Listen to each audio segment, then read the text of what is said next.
আমিও পত্র পত্রিকায় বা মিডিয়ার কল্যাণে কিছুটা পড়া এবং দেখার সুযোগ হয়েছে। উনি বেশ কতগুলো কথা বলেন।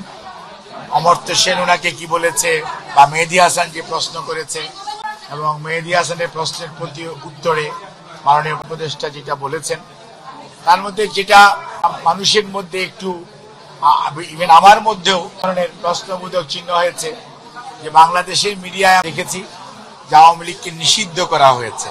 যদিও এই ব্যাপারে বাংলাদেশ জাতীয়তাবাদী দল বলেছিল যে নিষিদ্ধের বিষয় তাকে গ্রহণ করবে বা করবে না এটা জনগণের, এটা কোনো অবস্থাতেই আইন আদালত অথবা সরকারি সিদ্ধান্তে যে করার যে প্রক্রিয়া, এটার সাথে বিএনপি কিন্তু সবাই দ্বিমত পোষণ করেছে।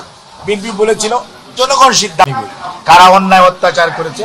তবে বিএনপি সময় একটা কথা আমরা বলছি, সেটা হচ্ছে এই গণহত্যাকারী এবং এটা আদেশ দিয়েছে তাদেরকে আইনের আওতায় এনে যথাযথ বিচার করা, এবং সেটি সাবেক প্রধানমন্ত্রী ওনার দলের বড় বড় নেতারা হোক অথবা দলের অন্যান্য যে কর্মীরা আছে যারা এগুলো সরকারি কর্মকর্তা কর্মচারী যারা উৎসাহী হয়ে বিভিন্ন বাহিনীর লোক এবং অনেক সংস্থা, সর্বোপরি আপনার প্রশাসন দেখেন, বিচারালয় দেখেন, অনেকে তারা অতিরিক্ত মানে আপনার করেছে, এটি তাদের জুরিডিকশনের মধ্যে পড়ে না।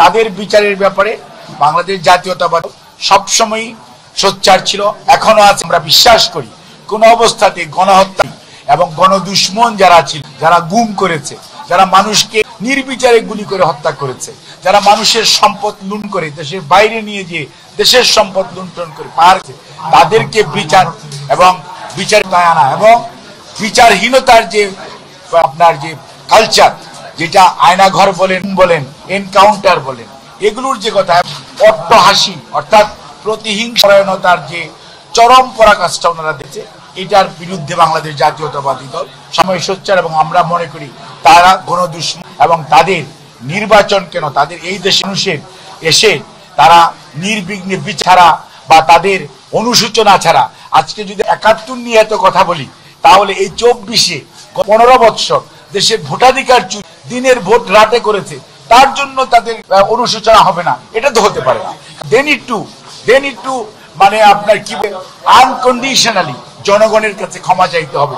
জনগণ সিদ্ধান্ত নেবে ক্ষমা করবে কি করবে না, ব্যক্তিগতভাবে কারো করার বিষয় আছে বলে আমি মনে করি না।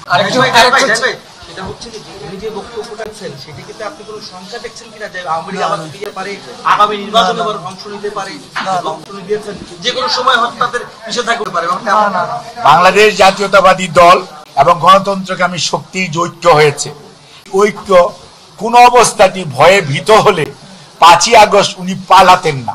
উনি যদি সত্যিকার অর্থে রাজনীতিবিদ হতেন তাহলে মাঠে থেকে মোকাবেলা করতেন। কি হতো, যা হওয়ার সেটা হতো, জেলখানায় যেত।